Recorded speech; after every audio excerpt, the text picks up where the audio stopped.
Is it surreal to you that you started out in a newsroom at one stage like this, and you're now, and you've left that behind, and you're talking about all this other?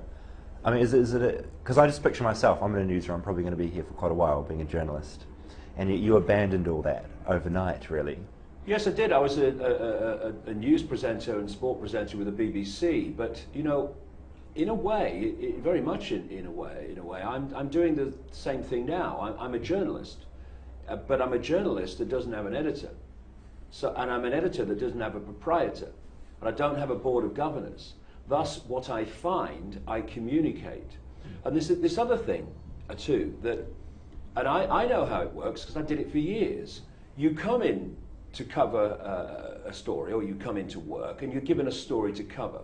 You probably don't know much about that story, so you're getting up to speed on the hoof, and then by the end of the day, you have to have done a report on that story, and it's a challenge. I've been there. I know what it's like, and thus we have so many mainstream journalists, even without the censorship and stuff that goes on, who are being asked to be jack of all trades every day. What I've done for 21 years now has traveled the world, 55 countries, full time, focusing on uncovering the main theme, which is who really controls our lives. Because it ain't prime ministers, and it ain't presidents, and it's not heads of the World Bank and secretary generals of NATO. They are people in the structure, but they're not the origin of human control. It goes beyond that. And so having done that for 21 years, I've been able to uncover vast amounts of information that journalists in the mainstream have not decided to do, and in the structure they're in couldn't do anyway. Because what news organisation is going to say, hey up mate, over here, you've got 21 years, go where you like, see who you like, and come back in 21 years, tell us what you found out. Not going to happen. It's not going to happen. No. But that's what I've done. So therefore, that's why I've come up with this stuff. And mainstream media does not. What I find, and a lot of people find really interesting about your material, is that people can read a lot of your stuff and get it, and that it makes sense to them. And yet there's some content that you put out that people, it takes another leap of faith, absolutely. I suppose. And I don't know, the reptilian shape-shifting thing, that is something, for instance, that people would hit and go, sorry, what? Yeah, exactly. And I completely understand that, because, you know, having done this for 21 years, you realise something very, very important, and that is the world that we think we're living in, and the powers that are in control of the world we think we're living in, and the world we're actually living in, and the powers who are controlling that world, are so staggeringly different. There is this gigantic chasm between the world we're told we live in and the world actually we do live in when you do serious research. Right. And you're asking people to make that leap. And a lot of people don't do that initially, but over the years, they do. I mean, I've just had an interview today on an American talk show in America called The Alex Jones Show. And we talked about some of this stuff because people never would have before on that program, because people are now saying, well, hold on a second, when you read the detail, it does actually make sense of the world. And, you know, I'm interested, David, in one thing, what's going on and who's doing it.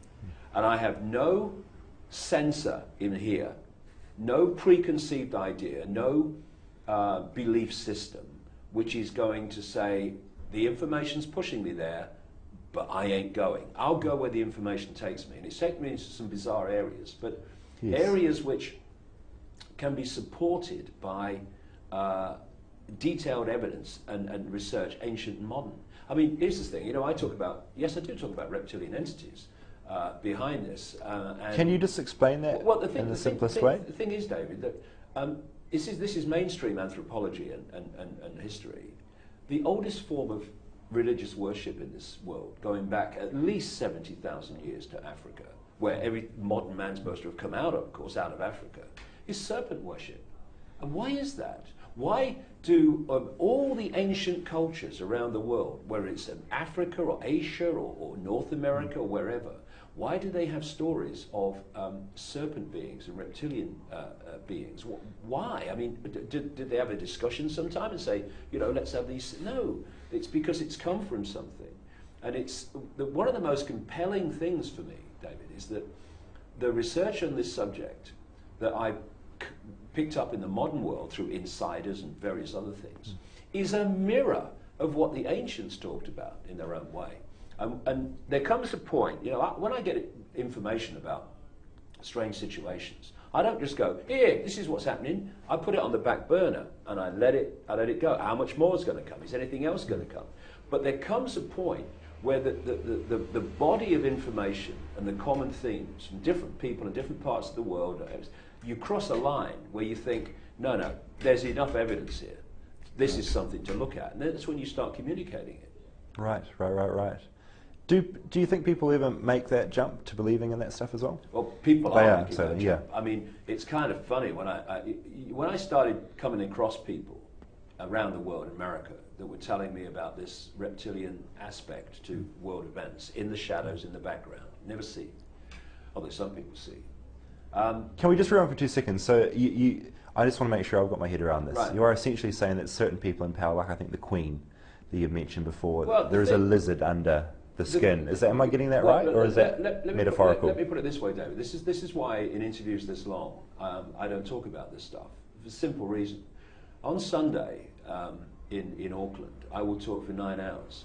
The first 2.5 hours will be about the nature of reality itself. What is this world? Who are we? How come quantum physics knows that can't be solid? Because it's made of atoms that have no solidity. And once you realize, for instance, that I'm looking out of my eyes now, and you out of yours, and we seem to see everything in the space that we're looking at, but we don't. All we can see is a narrow band of frequencies, which science calls visible light. Everything else in the space that we are occupying is invisible to us. This is why you'll get a cat and other animals will react to what is to us empty space. It's not to them. They've got a wider visual acuity. And thus, when you start to realize that this apparently solid world is not solid, when you realize that actually we're only seeing a narrow band of frequency while thinking we're seeing everything, when actually other worlds interpenetrate this reality, just like radio stations interpenetrate each other because they're on different frequencies, then what is possible in this world in terms of explanations for what is happening are dramatically expanded compared with if we accept this is solid and this world is solid. Because you talk about entities that are able to change shape, and people say you can't go from a solid body to a solid body. No, you can't. The fact is the body's not solid. It's holographic. It's a hologram. It's illusory solid, and because it's illusory solid, it has a fluidity that can do things that if it was literally solid, it could not do. So what I do in my events is the first 2.5 hours are all about the nature of reality. Who are we? What is this world? What is this? Yeah. Then I explain from that perspective, and that's when the pennies drop, when I'm talking about these reptilian entities. Because of that, people are going, I can see how it's possible now. And then I go into the way the world's controlled today, and then I go into what we can do about it. And you need that time to outlay that stuff. Yeah, I get you.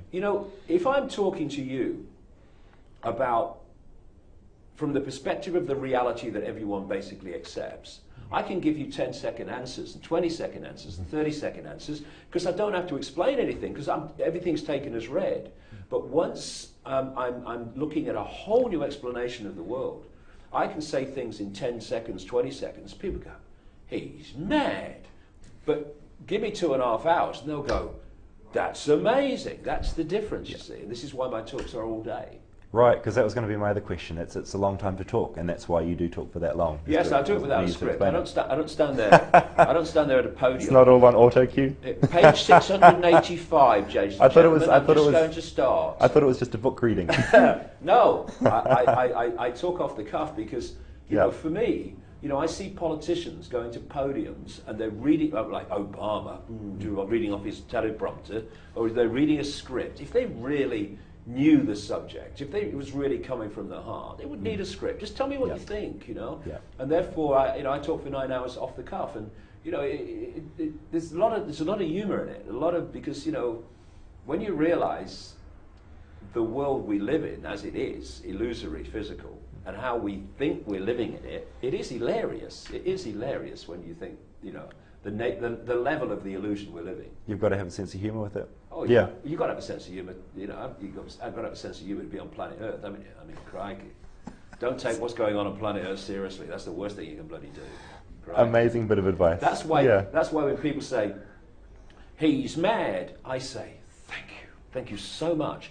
Because if a world as insane as this one that can pepper bomb cities of civilians because they want to protect civilians, then if that world sees me as sane, whoa, I'm got in something trouble. to worry I'm about. in trouble. Yeah. I want it to see me as insane because it's confirmation of my sanity. Obviously, you've got a really healthy way of looking at this and taking criticism and all the rest of it. People have a right to believe what they want. Rewind to when the Wogan interview, where everything went mad. Yeah.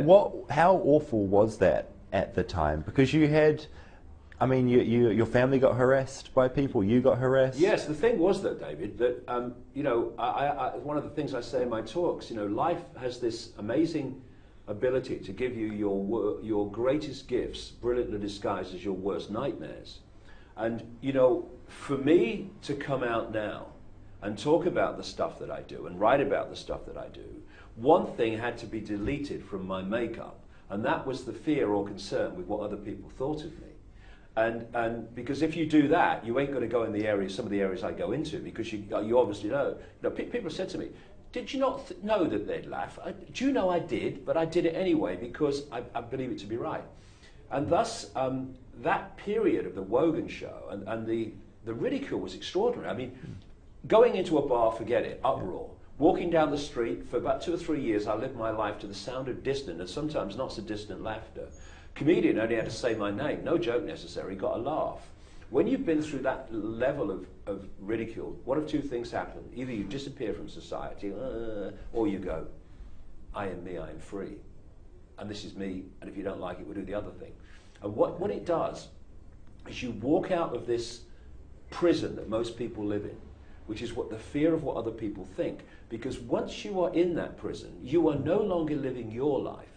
You're living someone else's version of what you should be, because you're staying in those parameters that they dictate is the norm, so that you don't get ridiculed or harassed. Now, I've reached the point now, long ago, when thanks to my incredible level of ridicule, I let go of all that. So when I get information now, and it makes sense to me, and I can validate, validate it? Is that validate it? That's the word. Validate it. You talk too much. You talk too much. My mouth don't work, as the man said.